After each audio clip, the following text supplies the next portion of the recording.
Hey everybody, Nick here, and today we're doing an Ask the Nick live. Today I'm going to be completely honest with you here. I'm in a situation where I thought I had a big project to do tonight. It turns out a coworker dropped the ball, so I don't really have anything going on. Well, okay, I got a bazillion things going on, but I figured, what the heck? Let's go ahead, go live, talk to some people, answer some questions, see if anybody finds it, remotely interesting here.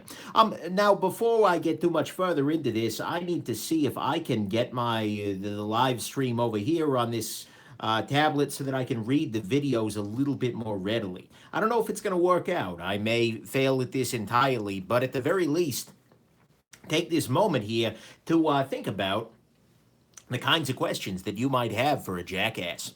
Alrighty, go on ahead. Come on, YouTube app, you're killing me over here. Here we go. Beautiful. Okay, so now let's see if I can show the chat. Is this a possibility? Chat. Here we go. Chat. There we go. Excellent. There is the chat here. Let's see here. Hey everybody. Can I make a video about early lockup? Says Aaron Mertz. That's a great question, Aaron. The thing is, actually, I did. What it is actually is over on Knife News. If you take a look over at knifenews.com, I have a whole series over there called Knife Gripes with Nick Shabazz. It's now a completed series. We did as many of them as I think we're going to do. Just because, I wanted to, I was tired of being negative all the damn time. So I wanted to be negative over here on this channel. But anyways, over there, I did a whole video about early and late lockup and why it matters, and frankly, why it matters less than a lot of people worry about. I have knives that have very early lockup. This guy actually isn't very early. It's about 50%. It's just thin blade stock. Let's see what this little guy over here is. That's right. Ladies and gentlemen, this is a Medford knife. By the way, I know this is diverging a little bit from the plan here, but this is around 25%, 30% lockup. Absolutely fine. Early and late lockup is not one of those things that scares me terribly. But by the way, I want to highlight real quick, this is a Medford Midi Slim Marauder. And it's actually, well, hold on. I'm going to do something that's going to scare you guys. It's going to scare and confuse you. Now, again, this is the Medford Knives logo, and I have on good authority that this is not fake. I'm just as scared as you all are, and actually, I'm going to be honest with you, I kind of like this knife. But anyways, full review is coming, but, this is a nice example of a lockup that I think is just fine. 33% is not so light as to be dangerous, but is not, it's nice. I think this guy had a pretty big lockup here. This is a reasonably deep lockup here. That's 60%, maybe 70%. This is a Spyderco PPT. This is this actually in the Medford are the very first examples of a new program I'm trying with my Patreon patrons. You're welcome to support the channel over at patreon.com/Nick Shabazz. But anyways, where Patreon patrons can vote and choose the next piece of gear that I'm going to review. And so, yeah, the PPT here is what was chosen for me here. This is an interesting knife. Unfortunately, ergonomically speaking, it's not all that great this way. It's absolutely excellent this way. And so if you are going to Mall Ninja open your envelopes and boxes, this is absolutely spectacular. But otherwise, I shouldn't dismiss all martial uses of knives as Mall Ninjas. But I think for a variety of people, that's going to be how it is. Aside from that, though, really nice little blade there. So also very, very slicey. Also statically charged, apparently. Interesting. But yeah, it's an interesting piece, absolutely 100%, with full carbon fiber scales. But that was a great question there. Thank you very much. Let's see here. Did I ever review, T. Christopher FNS, did you ever review the Holt Blade Works Spectre? I did. Do I have it? No, that's right. That's already shipped off to a Patreon patron. That is a great knife. I forgot I did that this weekend. Yeah. The Holt Spectre is a really, really nice knife. Ultimately, it didn't stick around for me because A, it was the first version. There are a couple of kinks they can work out, and B, I have this little guy, the Grimsmo Rask. But that said, the Holt Spectre is one of the very, very best knives that's come across my table this year. It rivals anything put out by the Grimsmos, by the Shirogorov folks, and especially given that it's $500, absolutely an incredible piece. I'm going to air the review of that guy shortly before they become available for pre-order again. Just that way it's a little easier for the makers and whatnot. So, yeah, that's a great thing. Hopefully, if you pick one of those guys up, you'll like it. Shane 700 Mull is asking about the Benchmade 940. Do I like it? There's a Benchmade 940-2 here. G10 scales. I like the 940 a lot. I think it's a really nice knife. It's honestly, at least for me, it's a little bit big. That's ridiculous because it's 3.5 inches. But I don't very often need quite this much blade. But that said, it's really hard to deny that this is an incredible pocket knife, and it is one of the very best things that Benchmade makes, and especially in like the 940-1 configuration with the carbon fiber and whatnot, really, really impressive piece. If they weren't quite so pricey, this guy coming in 180 bucks. Not so sure about that. But at the same time, there's a lot to say about a 940, and it's mostly good. So that's excellent. Let's see here. Acid Tablock Shifty. I have no idea what your name is there. But my Kershaw leak has a hole in the blade has no hole in the blade for the detent ball. Is this a defect? No, it is not. Unfortunately, on a lot of Kershaw's speed safe assisted knives, like this dividend, so the House of Blades dividend. Thank you, Jean-Pierre. I'll answer your question in a second there. Um, Actually, I am answering your question. So, I'm sorry, let me back up for a second. Jean-Pierre Bergeron asked, what's the best and slimmest CPM S35 VN flipper? And I grabbed to answer the other question about the Kershaw leak, this little guy. This is the House of Blades edition Kershaw dividend in S35 VN. And it is really, really slim. It is really, really S35 VN. It's really, really good. This is a knife that has found its way into my personal collection, even though it's, just 85 bucks. And I know 85 bucks is a lot of money, but at least for me, that's relatively low. Getting all kinds of fun little questions over here, but this is a really great answer. This is a really great knife, and I think that might be the answer to what you're asking over there.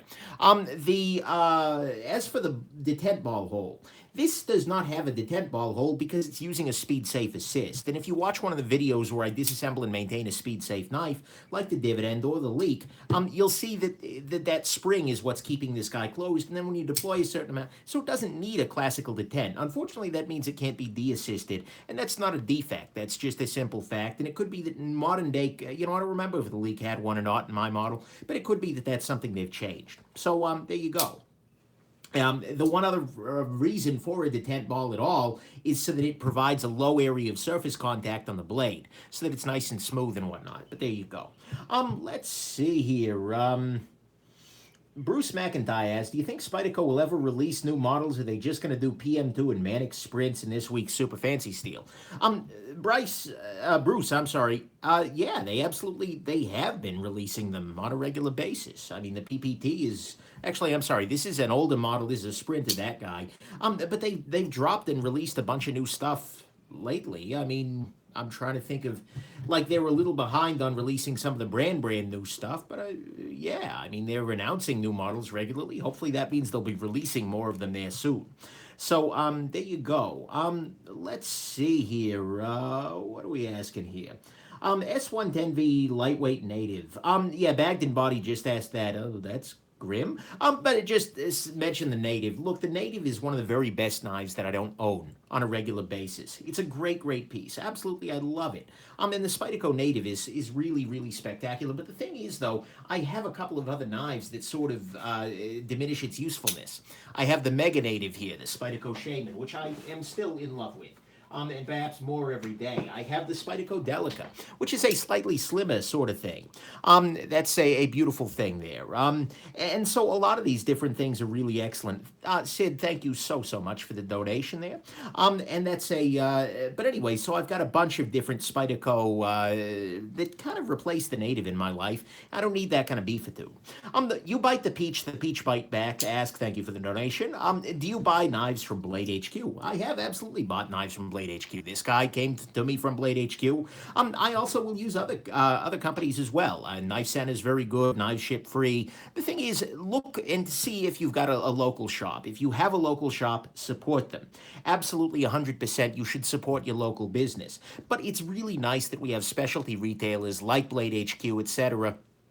That would be it's nice to see those things getting supported. 610 Nelson asks, thank you again, 610.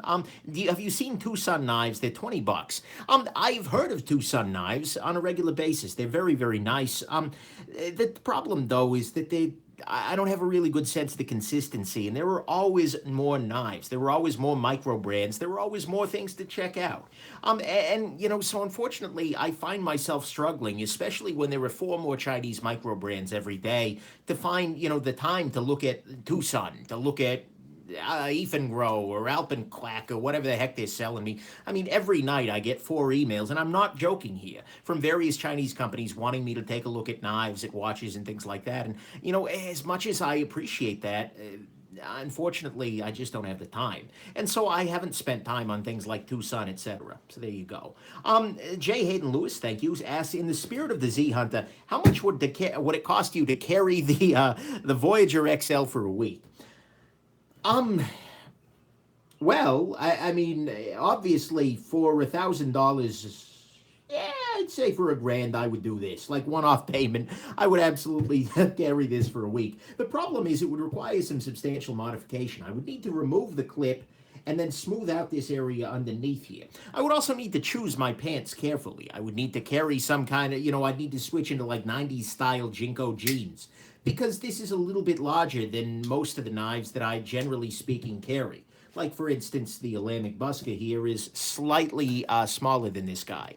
A grand and bail money.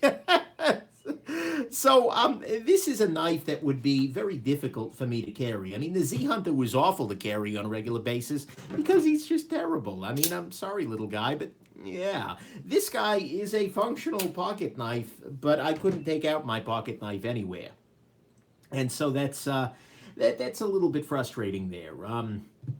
Yeah.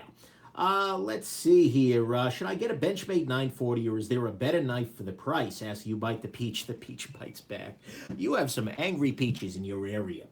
Absolutely. The 940 is a great knife. But the thing is, there are a lot of other really great knives in this sort of price range. At the $180 price point, you've got things like the North Arm Knives Skaha 2. This is a knife that rivals most things out there, even on the higher end. Get this incredible drop shutty action, incredible detent, etc. You've also got things like the ZT450, which is another really great choice.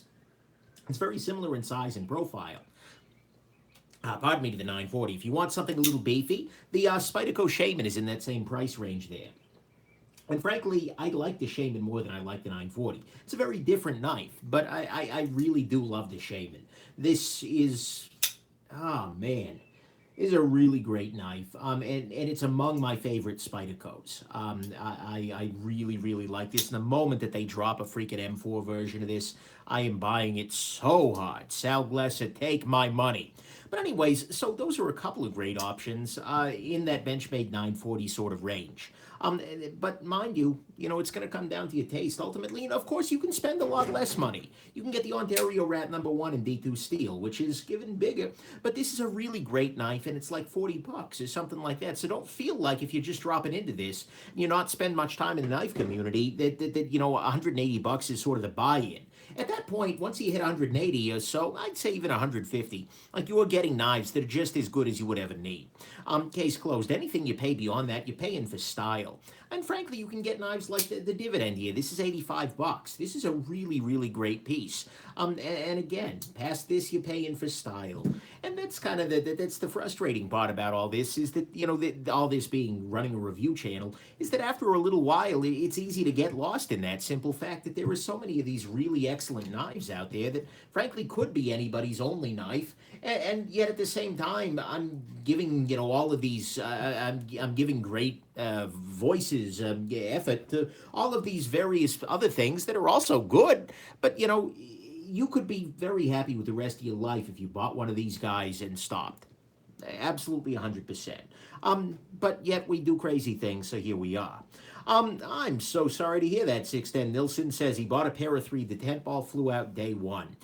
Spyderco's customer service, I've heard good things, I've heard bad things. I think it really is situational.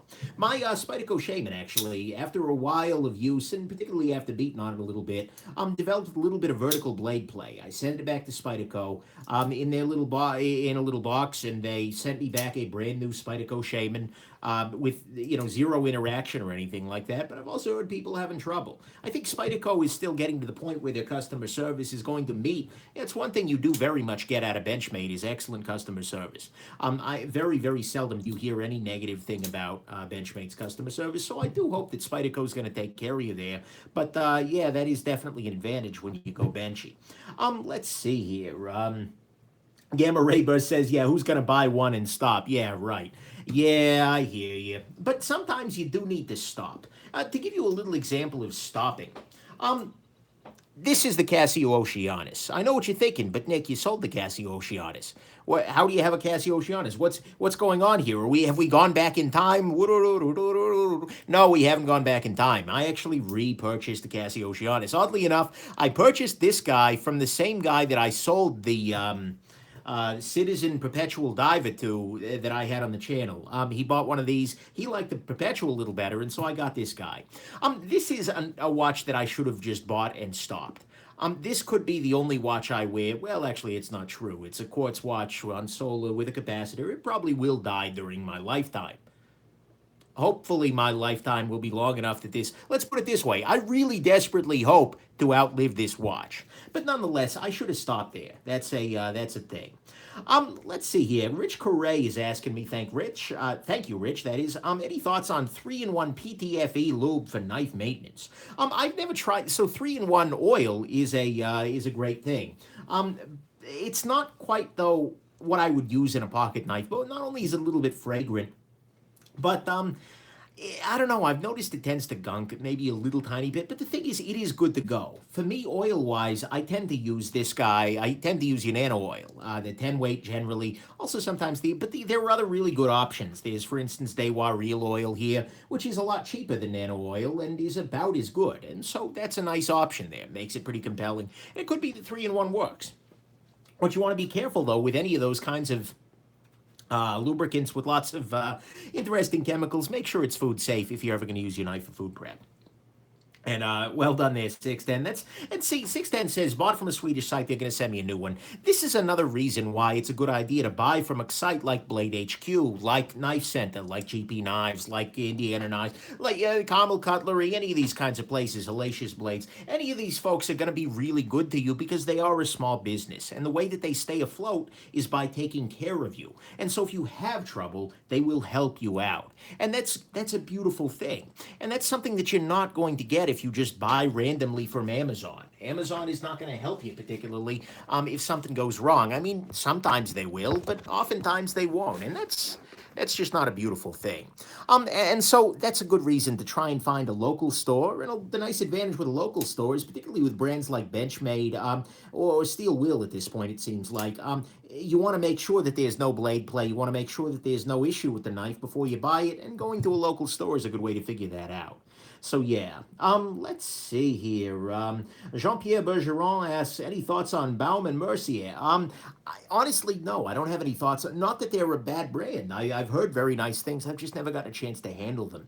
One of the nice things, I really do want to get myself to a place, like Vegas is a good example of a place like this, where there are many different watch companies, with shops there. I mean, I've been able to, I'm lucky enough that I live very close to an Omega AAD, for instance. And in fact, I was just there this afternoon getting this strap for my Breitling Aerospace here because the built-in bracelet's not great, but I was able to get the Breitling rubber strap, which is nice because it involves a closure. You can, it's got a quick adjust clasp on a rubber bracelet, which is a very nice thing. But anyways, I live close to an Omega AD. I can find Breitling, I can find Tag, etc. But I don't live very close to somebody who does like FP Journe or that kind of thing. So there really are, there were some difficulties involved there.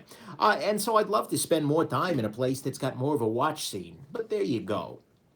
Daddy OEDC asks, hey Nick, is there a blade steel out there that the masses love, but you don't see the appeal of? Oh, that's a great question there.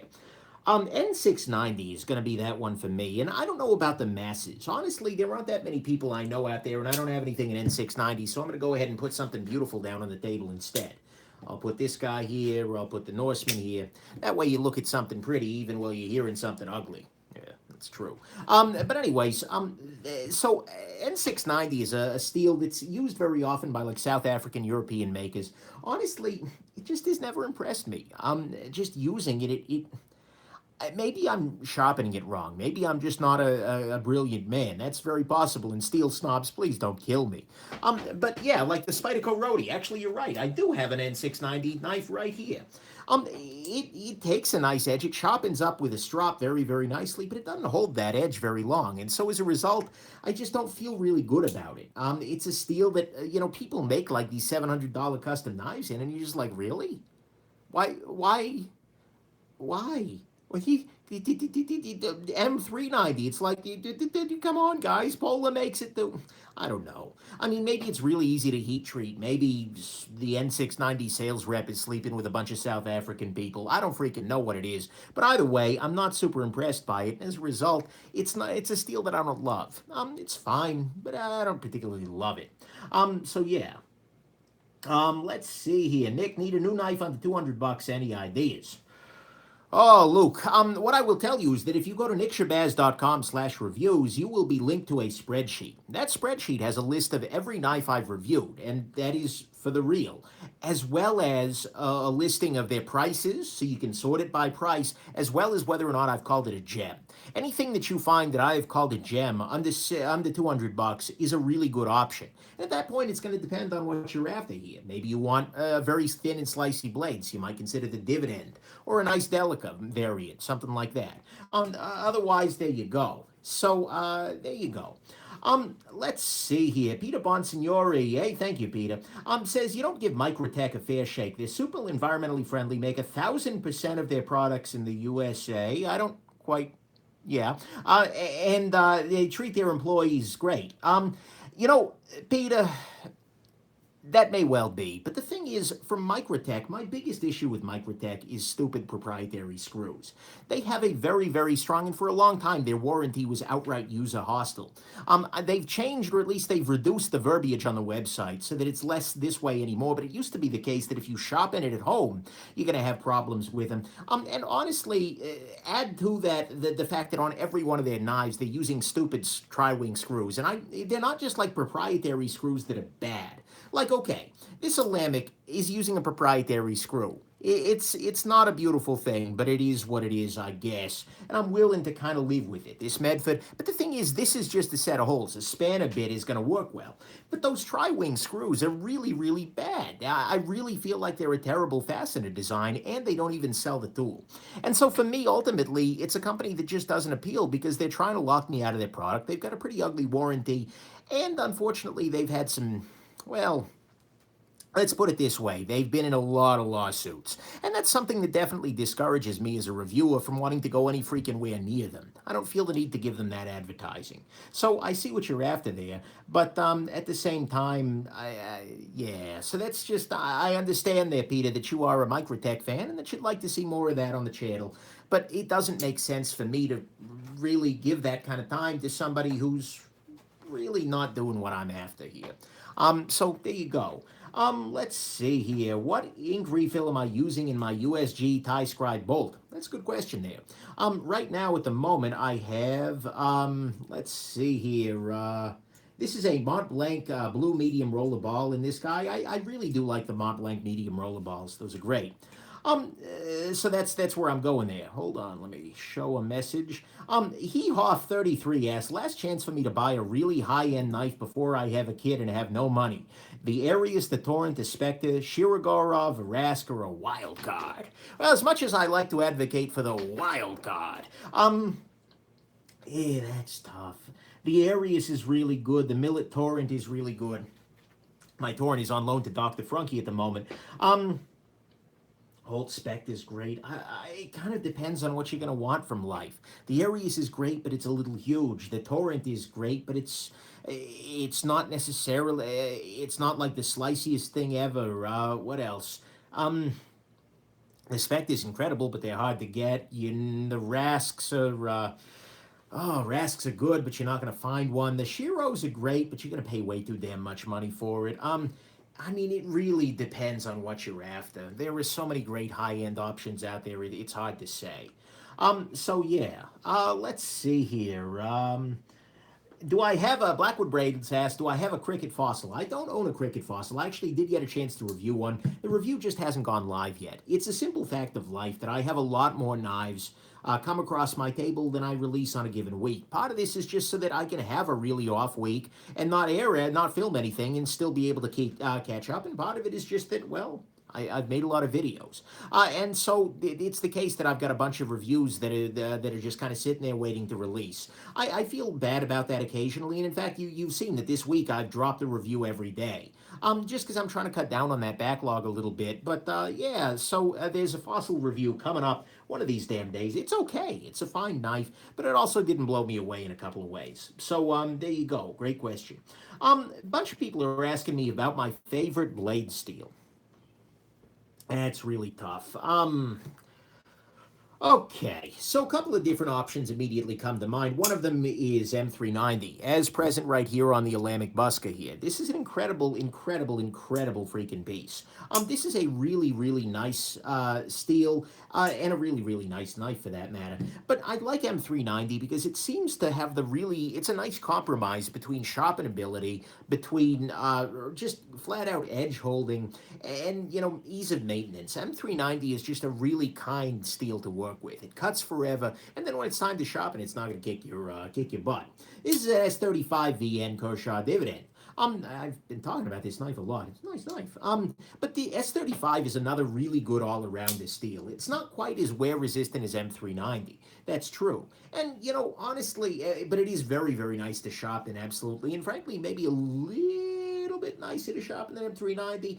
And it depends, too, on the who's doing the M390. People have done it very poorly. People have done it very well. So it's something to keep in mind. But S35 VN is another really good argument. And then what else? M4 is probably the other big one.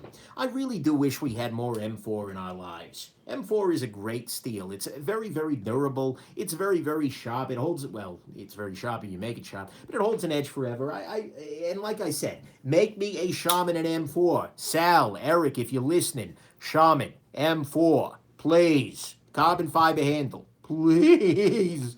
Yeah, I will hand you my... Heck, you could have my firstborn for an M4 Shaman. Mind you, I'm not having kids, so I'm not really, I can give that away a lot, but still, no one's ever going to come to collect on it. But yeah, hey, thank you very much, Stego the Dump, for just saying kind things there. Steve Rasmussen, worst steel you've ever had the displeasure of sharpening. Oh, that one's tough. M4 is really hard if you don't have diamond stones. You can take it. It's really hard. Yeah, sorry, that's a Rockwell joke. No, M4 can take forever on those kinds of stones. Maximates, again, you got to have diamonds for it. But honestly, with a good sharpening system like your KME or something like that, or your Edge Pro with your diamonds, you're going to have a fine time. None of the steels are really all that prohibitive. It's absolutely, though, I will say, it is really, really pleasant to sharpen something like VG10.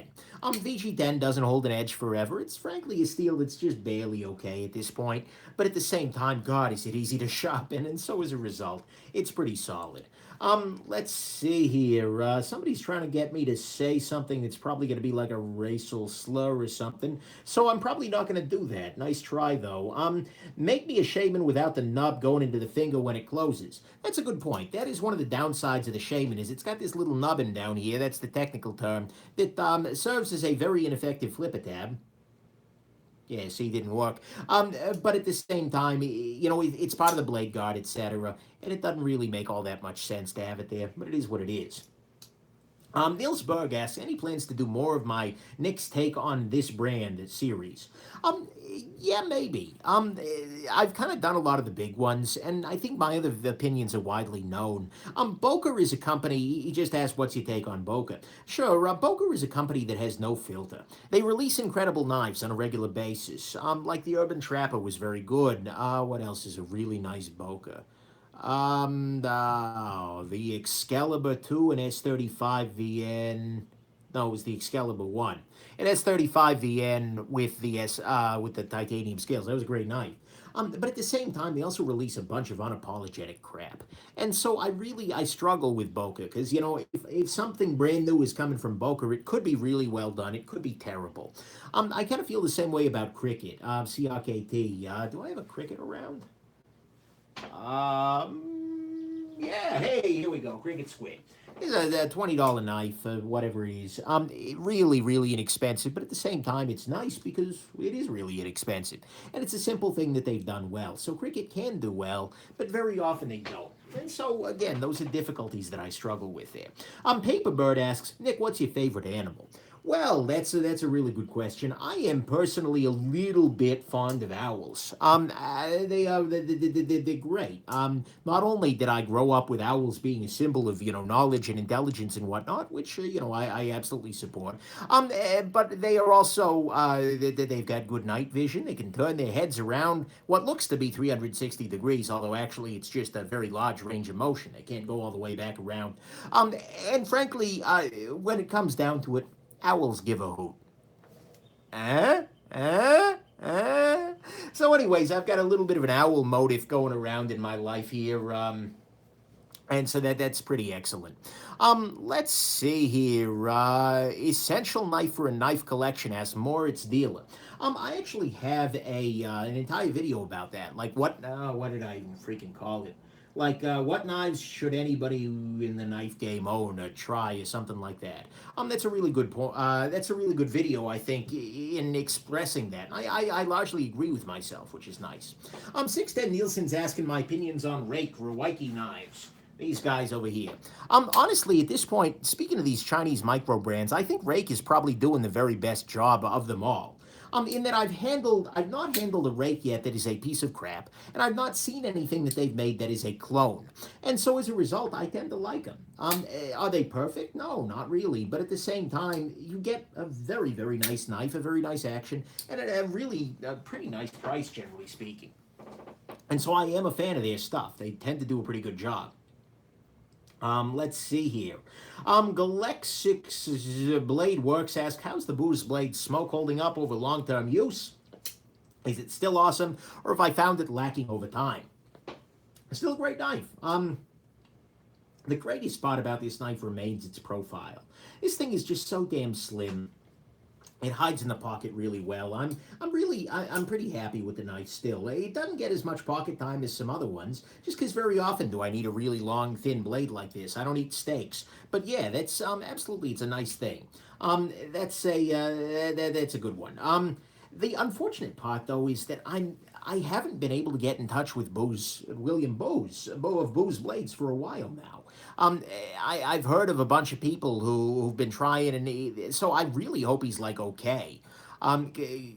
Yeah, I can't really say anything more about, but either way, I hope he's just really busy or something like that. If you've heard from Bose, let me know in the comments there.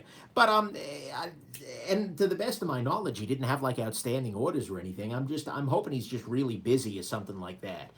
But yeah, that's something to keep in mind. Let's see here. My top 3 frame lock knives.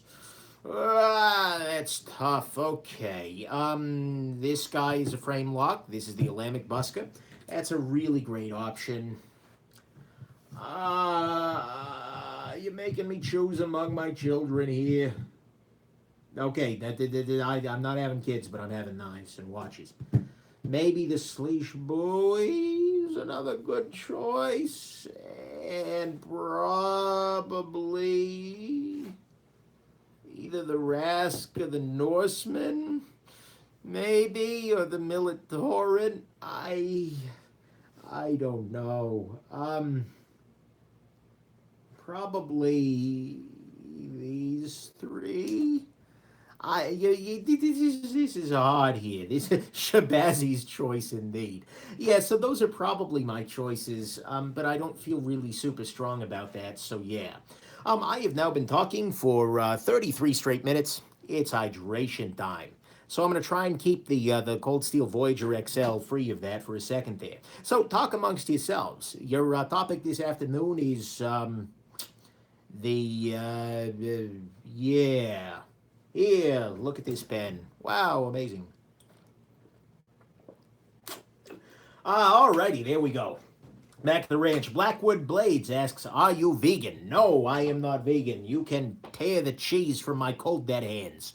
I am a big freaking fan of cheese. Cheese is incredible. In pretty much every form. Like, yeah, let's just be real here. like good cheddar. Oh yeah, so I couldn't be vegan. Unfortunately, I just no, that ain't freaking happening. And similarly, ice cream is good. The dairy is just there. And frankly, leather is a really useful substance. I wear leather boots on a regular basis. I wear, a leather wallet, that kind of thing. So can't do the vegan thing, but I am a vegetarian, so there you go. Let's see here. Rich Correa asks, "Am I a Jersey guy?" No, indeed. Although some would call me a situation. Let's see here. Javier Co is asking, "What's a good first knife?" Kind of depends on your budget, but generally speaking, where I'll send people is if you're looking for something small, this is the Ontario Rat #2, and if you're looking for something big, is the Ontario Rat #1. Do them in D2 steel or OS8 steel. OS8's easier to sharpen, a little more stain resistant, but D2 is going to hold an edge for longer. But either one of these is a really, really nice first knife, and it's relatively inexpensive, which is a beautiful thing. Another good choice is your Open L0008 or the 0006, also just called the number 8 and the number 6. These are really great pieces. They're very, very inexpensive. And yeah, that's good. Also, things like the Spyderco Delica, Spyderco 8 FRN Chaparral is another great choice. The Dragonfly, or even your Kershaw Dividend is a really good choice. So there are a bunch of different things going on there. Let's see here. Oh, wow, I got some really nice hateful comments. See, it's kind of nice. YouTube is now holding for review some of the really good hateful stuff on there. So I'm having to ban a lot fewer people. You think you're talking to me, you're talking crap, but no one can hear you. Okay. There you go. So let's see here. Loved my country accent on Gear Geeks Live. Ay, ay, ay. Yeah, that was a little bit of a joy. Gear Geeks Live, by the way, is a podcast. It's like twice a week-ish, although it's been struggling for a little while here just because we've all been really freaking busy. But it is it's Tony Scullenbrini of everydaycommentary.com, myself, and then other random jackasses. There's a lot of joy in the Gear Geeks Live thing. Absolutely. And we've done episodes talking about why you shouldn't get into watches, things like that. If you like gear, if you like jackasses, and you want a little more in your life, then go ahead and check that out. It should be fun. So let's see here. What watches do I recommend? I recommend that you do not get into watches. That's the watch I recommend. Thank you, Alex.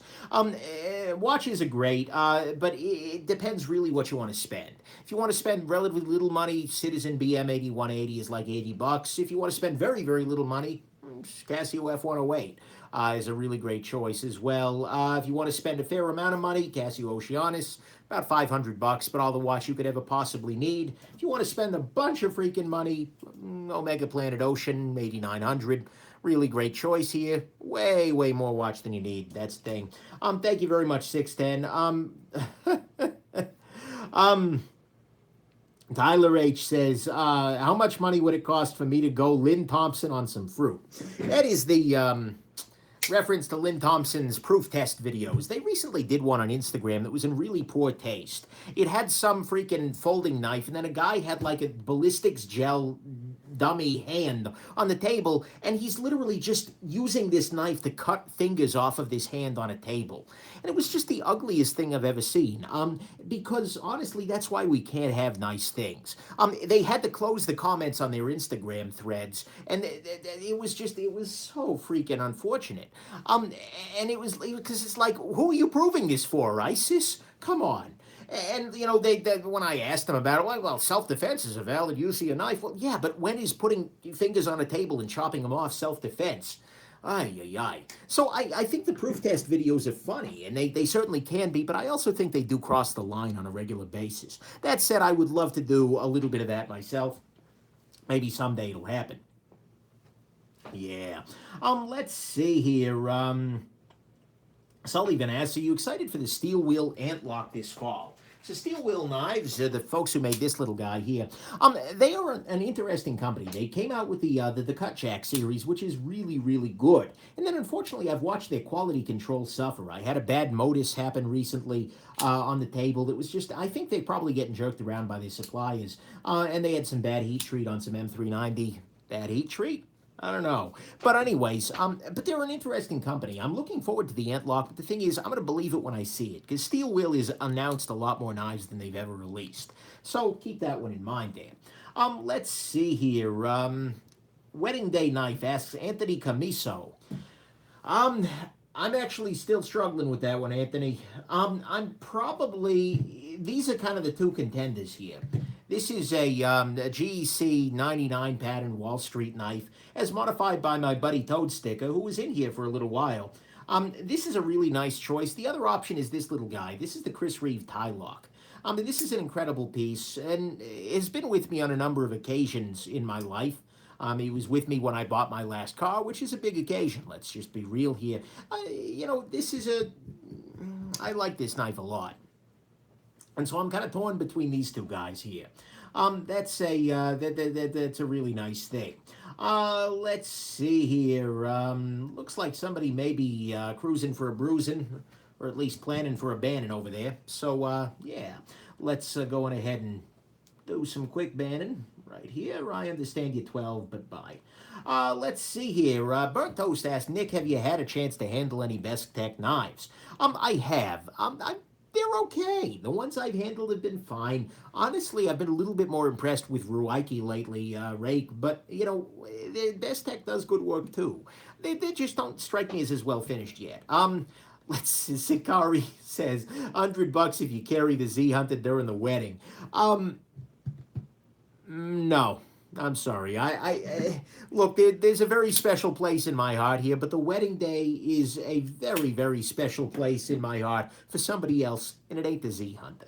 So, yeah, unfortunately, I'm afraid that if I carried the Z Hunter on my wedding day, my bromance with the Z Hunter would maybe interfere with the romance with the wifey there.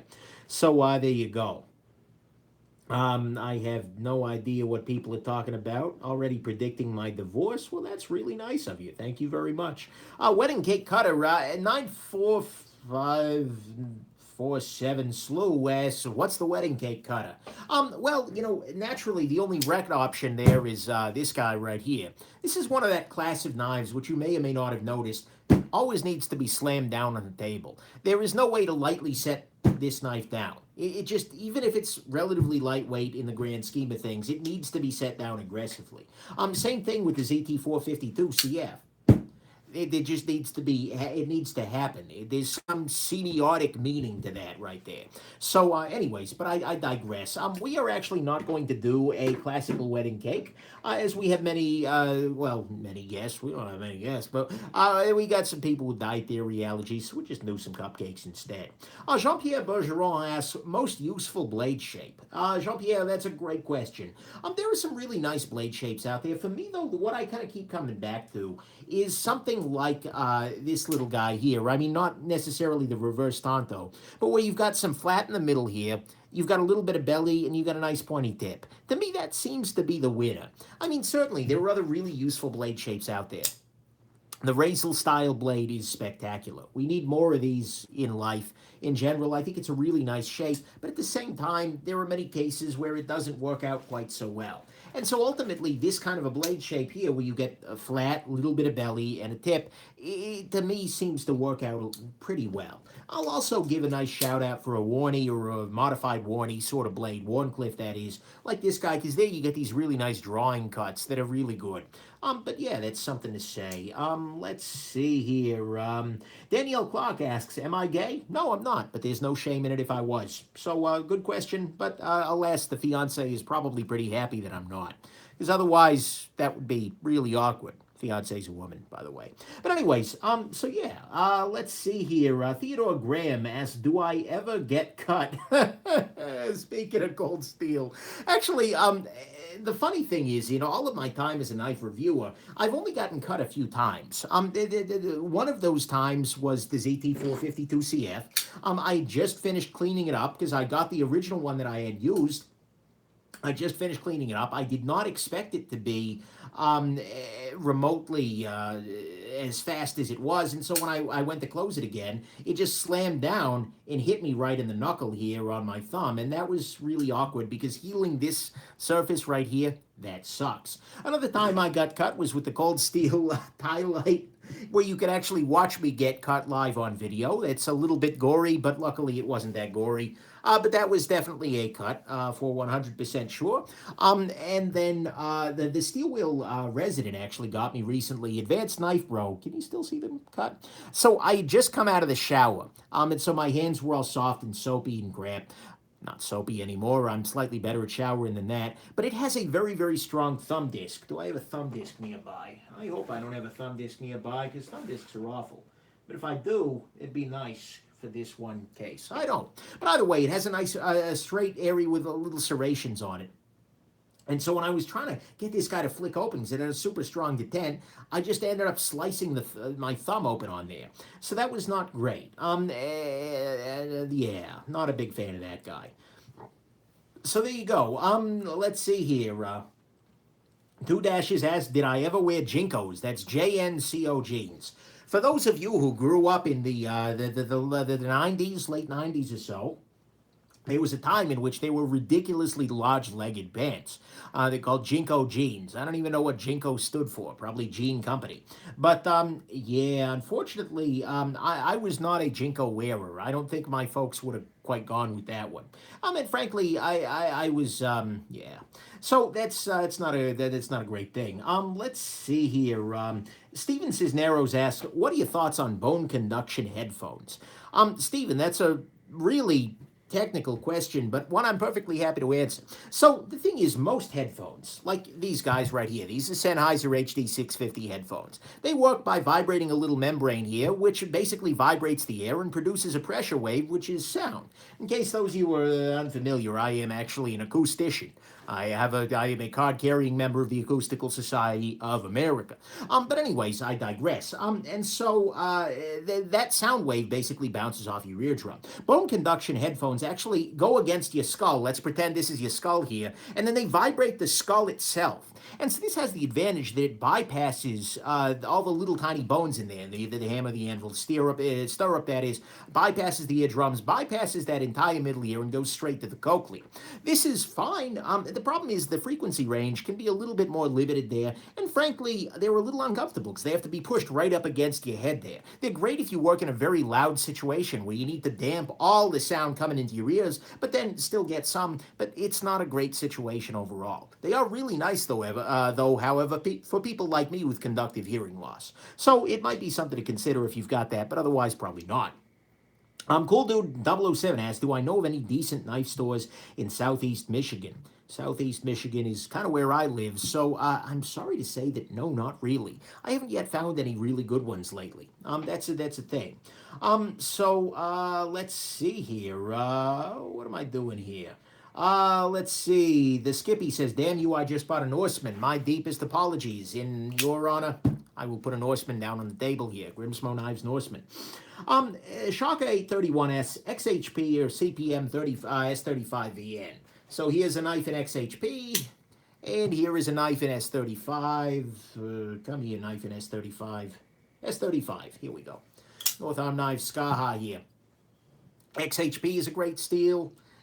S35 to me is a greatest steel. If you give me the choice between the two, I'm probably going to pick S35 most days. I think XHP might have slightly better. It really depends on how it's done. If it's really well heat treated like this guy is, then it's probably good. They're both fine, though. They're both in the category of absolutely good to go. So there you go. Let's see here. You're in Michigan. Yeah, Logan Hill. Actually, our main knife dealer in Michigan, Knives Ship Free, actually just is moving to Chattanooga. Because apparently they just can't deal with Michigan winters, which is fine, because I just can't deal with Michigan winters. Frankly, I can't deal with Michigan summers. Frankly, I'm not sure I can just deal with Michigan in general. I don't even know that I can even. So that's something to keep in mind. But yeah, let's see here. Optimal blade stock thickness. Probably less than like around 0.1 inches is not a bad thing to do. Let's see here. What's a good example of this? Yeah, I think the Delica is in that vicinity. Yeah, about zero point 0.1 inches. Someplace in there I think is very good for slicing. It's just a really excellent choice there. Jason Davidson. Thank you, Jason, for the donation. I says, Nick, I'm a medic in the Army. My job can range between working in the ER and being in the field. I'm a 1-2 knife guy and prefer locks that keep the finger out of the blade path. Good suggestions. So, Jason, first off, thank you for your service. I appreciate that, and all the more so as a medic. Holy crap, man. Um, uh, yeah, that's an incredible job you're doing there, and thank you for bringing people home safe. That said, all that aside, there are a couple of good recommendations that immediately come to mind for me. First off is the Benchmade Triage. I don't have one of those handy, but it does use the Axis lock, which is one of those locks that is able to keep the knife, keep your fingers out of the slicing path pretty much at all times. That's a really nice choice, and it's also a rescue knife. I don't know how much you're going to be using things like the glass breaker or the seatbelt cutter, clothes cutter thing, but it might be of something that is particularly useful for you. The other thing is, I believe Benchmade has a program where for the military, first responders, etc., you can get a very very nice. Discount on any of their products. I think Spyderco might offer the same.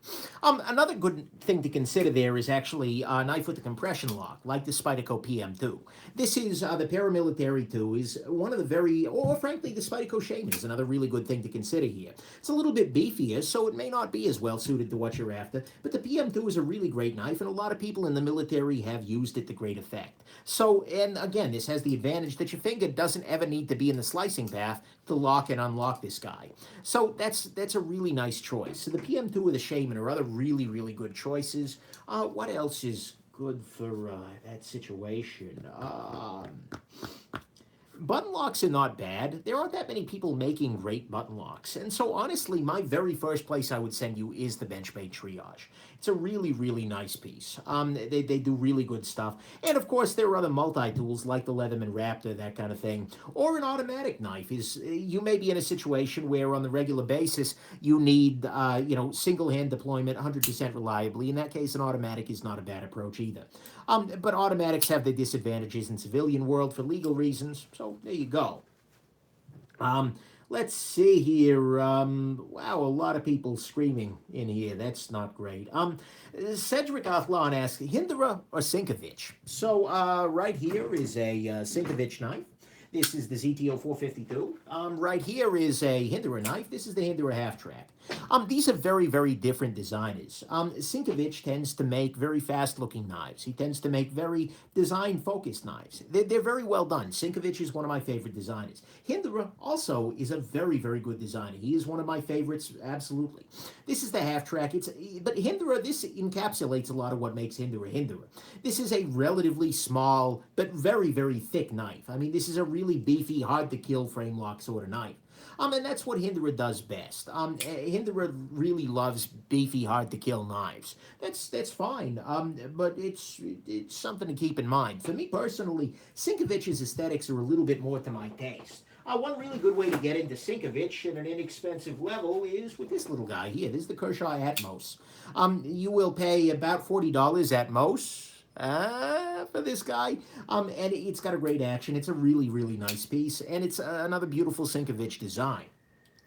The cheapest way you can get into a Hindera is, let's see here, do I still have that around?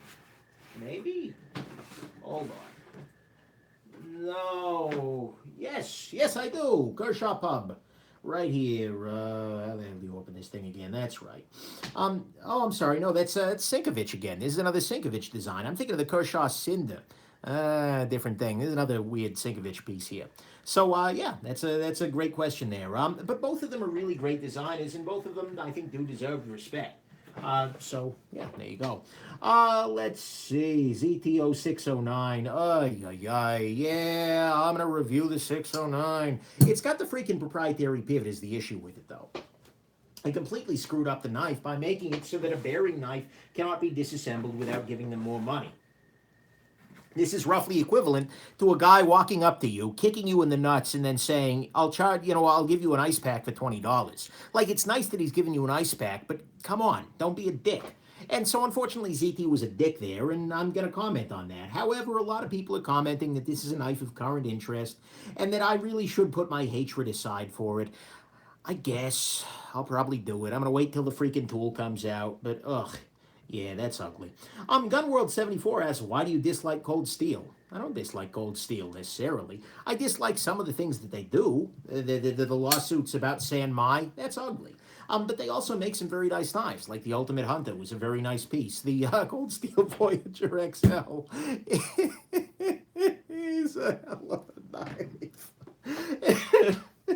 Sorry, I just noticed it. Like really noticed it. Like previously, I'd been handling it. I'd been looking, but then I saw it in all its glory.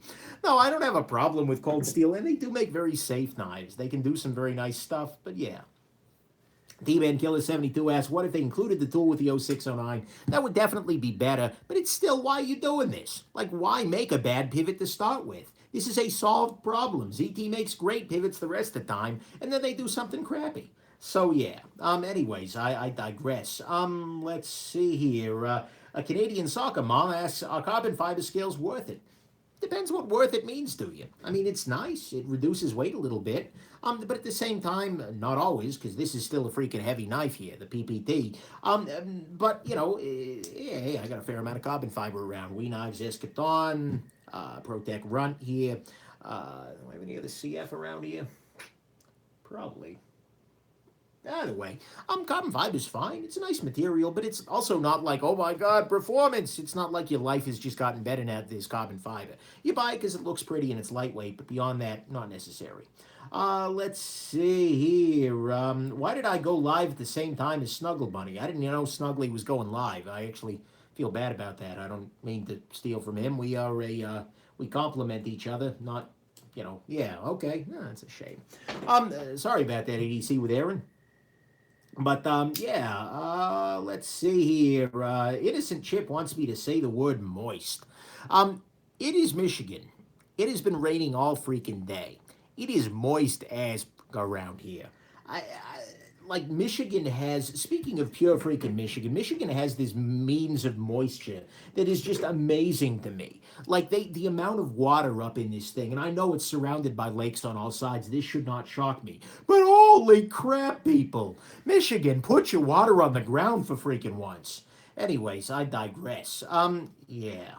WV David R asks, what do you watch on YouTube, Nick? I watch a lot of different folks. I watch some gaming channels, Games Done Quick, Ryukar, YUKHW, or KHR, that is a great gamer type. I watch Birdshot IV, of course, Dr. Frunky, Advanced Knife Bro, Snuggly, I'll watch, Epic Snuggle Bunny, that is. I watch a bunch of watch channels here and there. Random Rob is pretty excellent.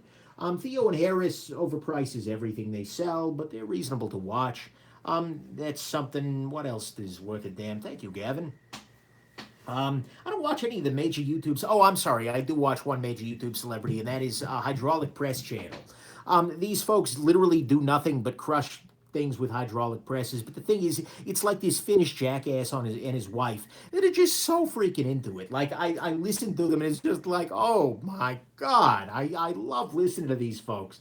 And so there is joy there. I will watch them crush things or blow things up any damn day of the week just because they entertain me deeply. And so there's that. Anybody else? Like these folks, to give you a sense of it, they won some fancy YouTube award, and then the first thing they did when they got home is they crushed it with a hydraulic press. It's spectacular. Anyways, so that's pretty spectacular there. Anonymous asks, what's the wait time on my Skaha? This guy, actually, I'd contacted North Arm about about buying another Skaha. And probably in December or so. And they said, we're actually planning on working on the Skaha too, but if you'd like, I'll put you on the wait list, so to speak. And I did. And so when that happened, I got in pretty early in the wait. So mine wasn't the first out there, but it was also not the last. So there you go.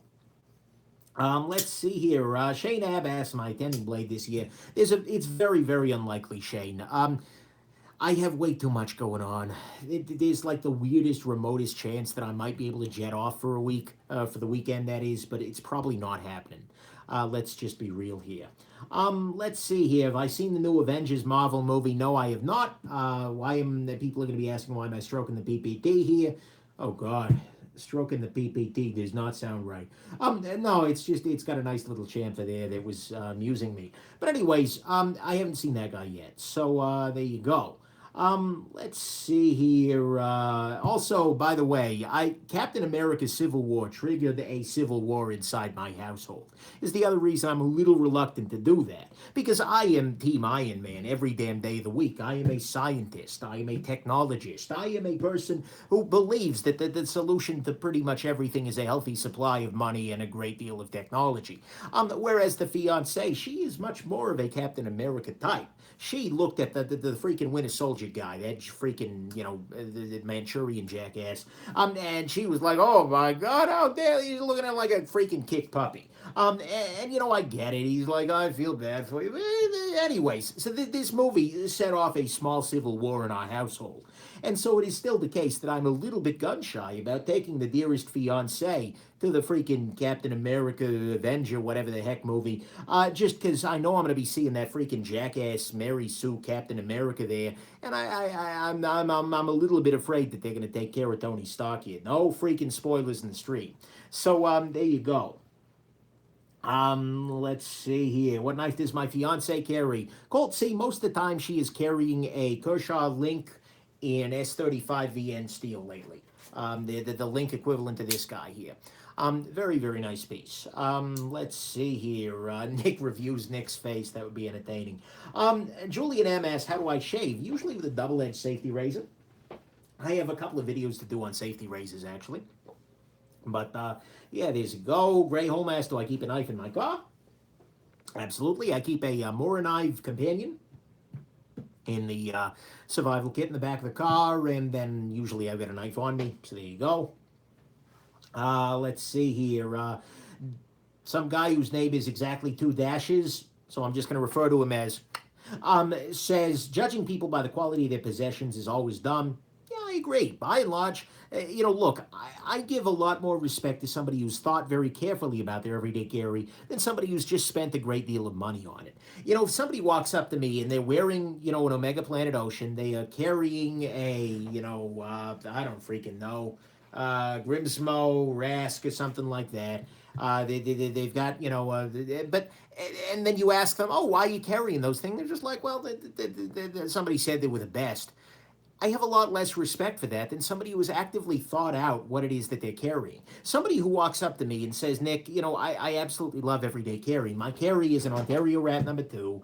It's a Casio F91W watch. It's, a Parker Jada. I mean, those kinds of things, because there it's clear they put a lot of thought and effort into figuring out what's best for them. They've made that choice, no matter what that price point is. So I am always going to respect somebody with a very well-considered carry, even if it's relatively inexpensive, a lot more than I will somebody who just goes out and buys everything in case closed. That's not as interesting to me. So there you go. What if it was Andrew Umpher says, what if it was a Z Hunter that I thought out? Then, my friend, I'm afraid you've got a problem. Orange Juice 269 asks, do I enjoy flying? Well, yeah, but my arms get really tired by the end of it. Okay, anyways, I'm sorry. I don't mind flying at all. I mean, there are definitely flights that suck. There is a 17-hour flight from Atlanta to Joburg, Johannesburg, South Africa. That flight sucks so much because it's like 17 hours in a metal tube. Ew. But at the same time, most of the time, I do actually enjoy flying, honestly, because it's a time that I can't do anything else. So I just sit there and I watch a movie on my iPad. I read all the papers that I never have a time to read. Which is great. I am able to sit there and freaking chill, watch some YouTube or something. There's nothing else that I'm expecting to do. I can't be, writing reviews. I can't. Well, actually, that's not true. I wrote most of my review of this little guy, is the Omega Seamaster Quartz. That's right. So nice. I rebought it. But anyways, I wrote that review on a plane. Actually, plane from Edinburgh, come to think of it. But anyways, yeah, so I do like flying in that domain. It's a very nice thing. T-Law asks, am I afraid of heights? No, not really. That's not a big issue. So, yeah, let's see here. Is there a reasonably priced bench made? The Benchmade Freak struck me as pretty good. The Mini Freak, that is. That wasn't that bad off. Maybe there's another one. I don't know. Either way, Benchmade is not generally the paragon of reasonably priced food. Somebody's asking my the favorite Benchmade 940 model. Honestly, it's probably the 940-1 because it's got the carbon fiber, it's got the blue, it's got the 90 S90V. It's also really, really overly priced. And so I don't freaking know. There was a nice one with some C-Tech involved. The 940 is a great knife. Whatever one speaks to you, do it. Let's see here. Fernando Cedillo says, did anybody see Greg Medford grinding in the buff? Yes, indeed. Oh, Greg Medford's Instagram is always entertaining. That's Medford of Medford Knife and Tool. Oy, oy, oy, oy, oy. So anyways, that's see, that's the thing. If he does his work in the nude, everybody knows. If I do my work, let's see here. Jean-Pierre Bergeron asks, where and how could fans shake my hand? That's a really good question. It's probably not very easy.